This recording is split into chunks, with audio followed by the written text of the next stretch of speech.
I'm Don, the producer and senior investigator of Macomb Paranormal Investigations and Research, and I want to welcome you.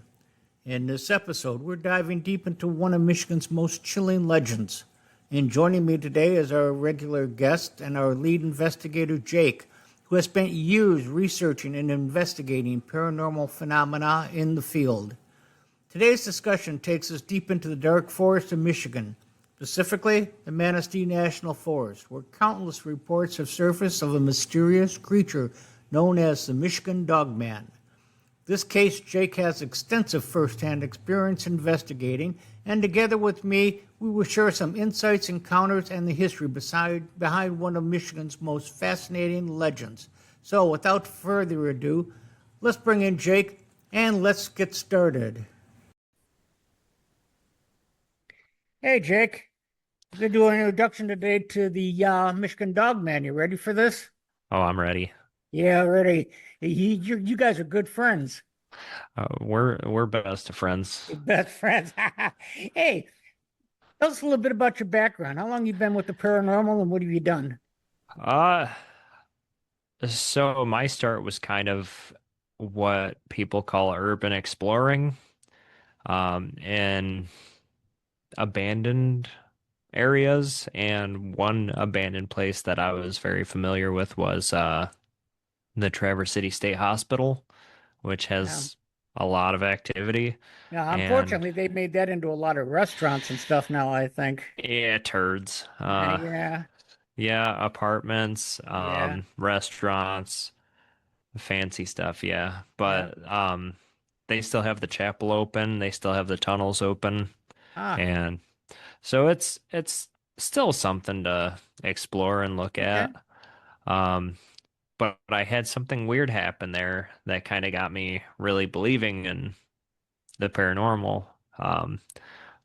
My brother and we snuck in years and years ago when it was actually okay to do so. And we looked around for a while, didn't see anything other than like broken beer bottles and graffiti and stuff. And while we left through the front door of the chapel, well, not through the front door, but there's a window underneath the staircase So you that, crawled out a window, the same window you crawled in. yep. And above that is the staircase leading to the front door. So we walk up there just to look inside, even though we were just inside. And my brother knocks, and I don't know why he knocked. That's just a him thing to do. Yeah. Um, so we start walking away, and we hear something knock on the other side.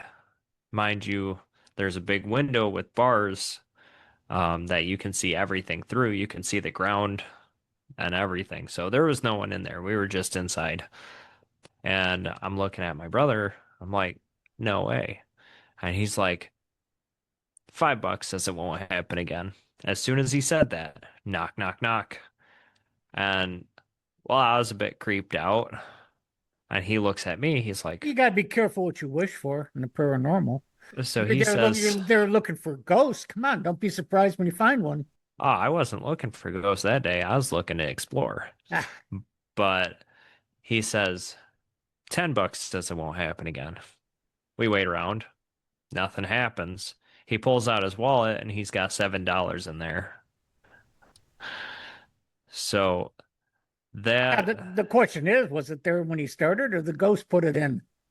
it was there, but it didn't knock I when he said $10. I want to find that ghost if he's putting money in your wallet.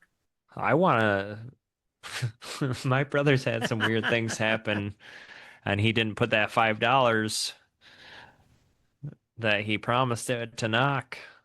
He's had some weird things happen at his house. Yeah. Let's But see.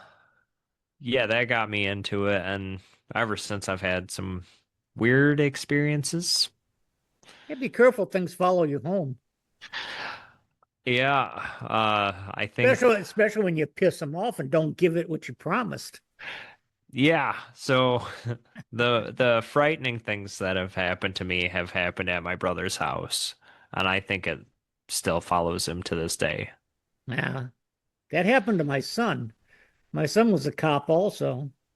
And just a quick story, we're going to digress a little bit, but we had an apartment building people kept committing suicide in all the time. And it was definitely something demonic in that apartment building. And being a cop, let's face it, you see a lot of nasty things, and the guy hanging there doesn't really spook you out too much. But with my son, I mean, I was in that. I've been in that building. The same thing as what he was. It kind of bordered our two precincts, and he walked in there and he saw a shadow figure out of the corner of his eye, and it followed him home. Definitely followed him home, and he finally got to talk to a friend of ours that's a priest. In fact, I got a cousin that's a bishop also, but he's my go-to bishop if I need something. But my son had a friend that was a priest, and he talked to the priest. The priest said, "You just got to stand up to it. Tell him you don't have permission to be there and to leave." And it did in the end. Didn't have a problem after that, but goes to show you got to be careful. Things will follow you home if you're not careful. Oh yeah, yeah. Um, where else have you investigated at? So after that, I've investigated the state hospital a few times in Traverse City. Then most of my exploring was in the Virginia, West Virginia, Pennsylvania area. That's where we're Um, gonna go. We got to make a yeah, road trip up there. yeah. I went to Crescent Sanatorium, and that was incredible. It was a medium security prison, also a psych ward and tuberculosis center. I think over 10,000 people have died there. What? Um, so we had some pretty crazy things happen there. Then we went to this place called Gallitzin. It's an old firehouse in Pennsylvania. That one was, the tunnels were really creepy. Um, and then the cabin on 360, we were using a spirit box and it said my last name clear as day, and half of my good friends can't pronounce my last name properly. I still So that can't. was yeah. Yeah, it's a tricky one and clear as day it said it. Um and then my buddy Justin and we went on this haunted vacation. We went to Lake Shawnee amusement park. That's supposed to be one of the most haunted places in America. I have my own complaints about that place. We went to Centralia, Pennsylvania, the town that caught on fire in the 60s and is still burning to this day. All right. Um, Nothing happened there either. We Um, we talked about, we have talked about that in the past. I mean, I put that in our introductory video or our introductory podcast. I mean, some of these TV shows on the paranormal, uh, they're true. I mean, a lot of them aren't fake. They don't fake anything. But the problem is they spend sometimes a week on these sites, and it takes them a week to get enough paranormal and stuff going, activity going to edit out and get an hour show. That's going to be pretty boring, to watch a paranormal show and not have any paranormal activity. And like I said, it takes them a week sometimes to get that. So not surprising you don't get it all the time. yeah, we did have one weird thing happen that I still have no idea what it was to this day. One of our last nights that we were out camping, we ended up, because we camped in these areas. Uh, One of the last places that we camped was an abandoned campground in the George Washington National Forest, just border West Virginia and Virginia. Mhm. So when we first got there, it was a complete dead zone, no cell service or anything, and we had one of the like smart rental cars where it'll play Bluetooth on your phone from like 200 yards away. But my phone didn't have service, so we went 15 minutes without any music or anything. Uh, so we're setting up the hammocks and we turned the car off. We just left the headlights on to Mhm. shine so we could set up the hammocks. So the car is completely off. We have the key in our pocket and the radio comes on to the last song I was listening to before we lost service, but the car is off. So that was weird. And then later that night, it had a pond like a couple hundred yards back into the woods. We were fishing, and the best way I can describe it is something came right up above our heads, and it sounded like when Pac-Man dies, like woo woo woo woo woo, went right over our heads. I could feel my hair move, and I have never heard anything like that. I'm an outdoorsman, so If you were in New Jersey, I'd say it was the Mothman. Jersey Devil. Jersey Devil. Yeah, Jersey Devil. Or the Mothman. I forget where the Mm. Mothman was at. Yeah, Mothman is it's pretty much anywhere where there's a disaster, but it's yeah. mostly But Virginia area. Jersey Devil is what I was thinking of. Yeah, I had someone say that it was a banshee.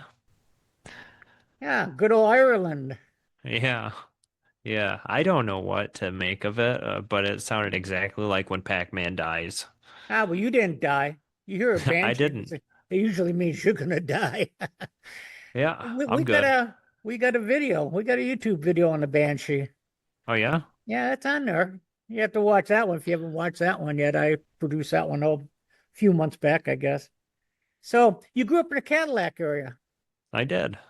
Ah, Manistee National Forest. That's where you had your encounter with your good buddy there.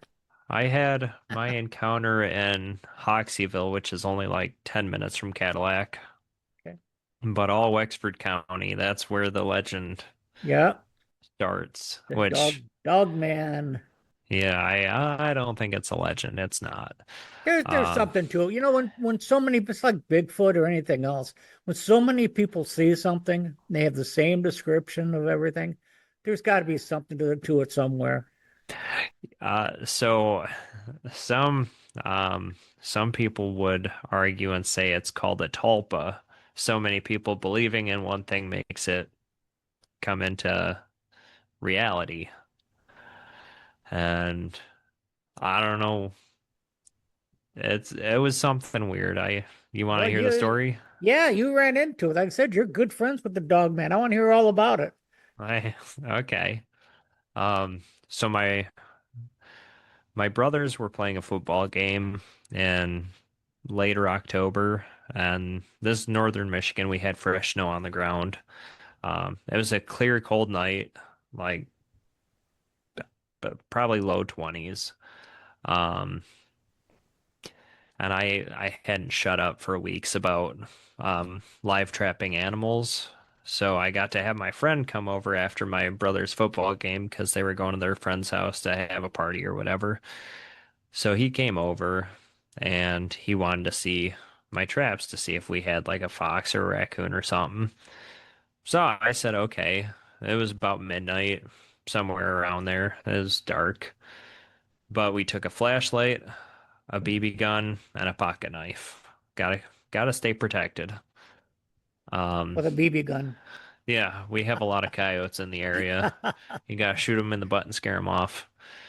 Um, so the way I had my trap set up is I think I had three or four traps all together, and we had this row of pine trees. I'm talking with my hands, I always do, That's okay. but That's okay. um, so we had a row of pine trees going all the way back for about 400 yards. And then at the back of it was this junkyard. But the row of trees went miles. So that was where our property ended. I would set my traps like right at the tree line so that any forest animals would come out and go into the trap. My last one was by the junkyard. So we checked the first couple of traps and had nothing. So we get almost all the way to the last trap. And my buddy, he's a chicken. Like every single noise we heard, he was like, "Oh, shine the light, shine the light, shine the light." I'm like, "I know." And when we almost got to the last trap where we could see where the trap was, um, That the one by the enough. junkyard? Yep, yep. Um, we saw, or I heard this branch snap. So I start shining the light, and my buddy starts screaming to shine the light. I'm like, I know. So what I see is like these amber eyes about stomach level on me, but they're 20-ish yards away. So I can see the silhouette. Um, the moon's out. It's a clear night, so I can see these amber eyes and this silhouette that at first I thought was a bear because of how big it was. But even a bear on all fours wouldn't be stomach or rib level, and this thing was. Was this near Um, the junkyard? yep, it's Yeah. near the junkyard. It was in the tree line. Um, so it comes out of the trees. It's walking kind of towards me, and people have fight or flight. I have freeze. Um, so I'm just standing there stupid with the flashlight pointed right at this thing.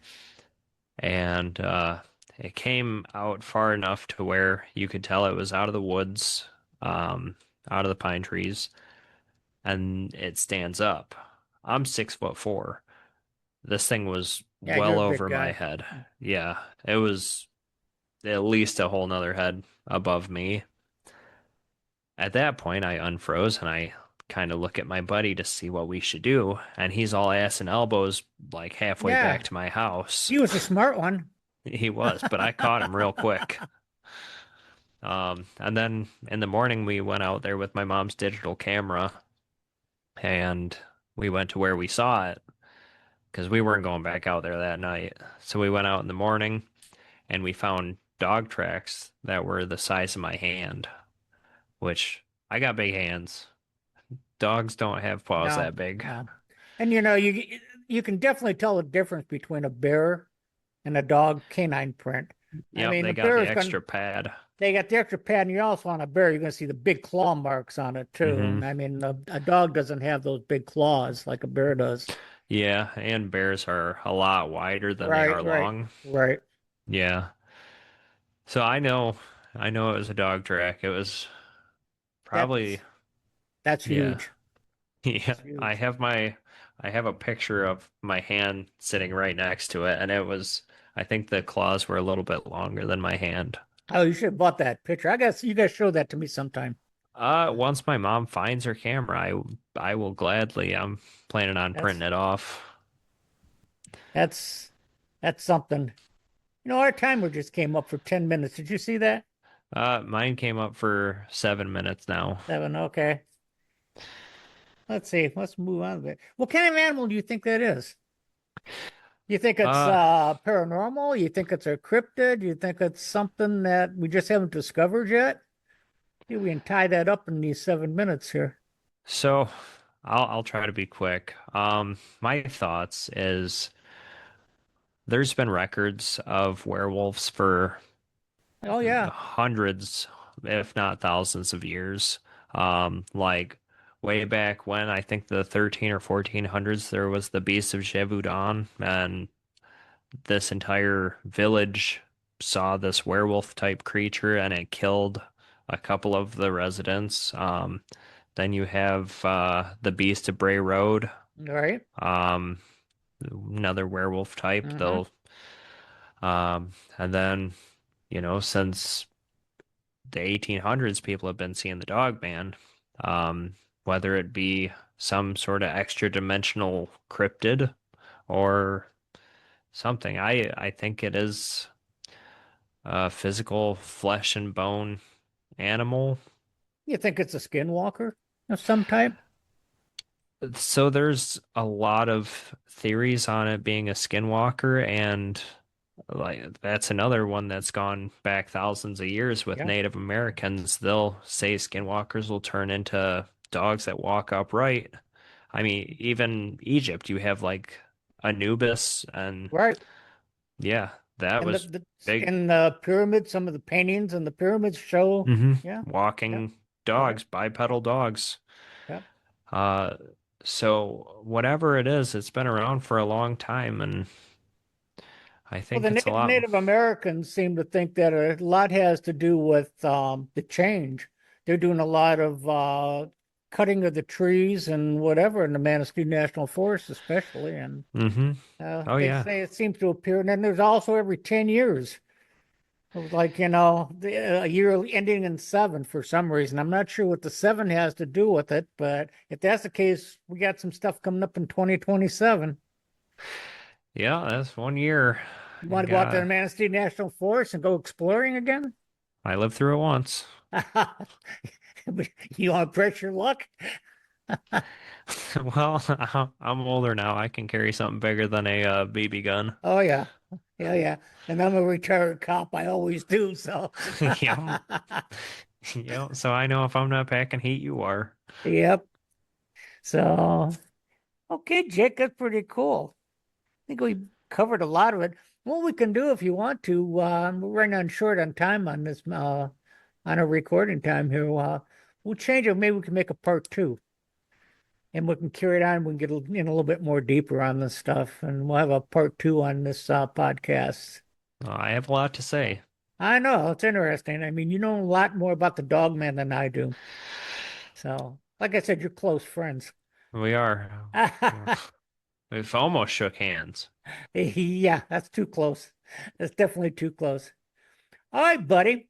You don't live that far. You need to come on back over, and we got some stuff planned in the future here, real close future, come May 8th. That's going to be fun. Yep. Take the Yep. rest of the crew down to Mortuary Manor. Yeah, I And already that's got the time off. oh, that's yeah, that's cool. Then we'll make some plans on going to West Virginia too. West Virginia or Virginia? Where's your brother Uh, at? my brother's in Virginia, but he's pretty close to the border.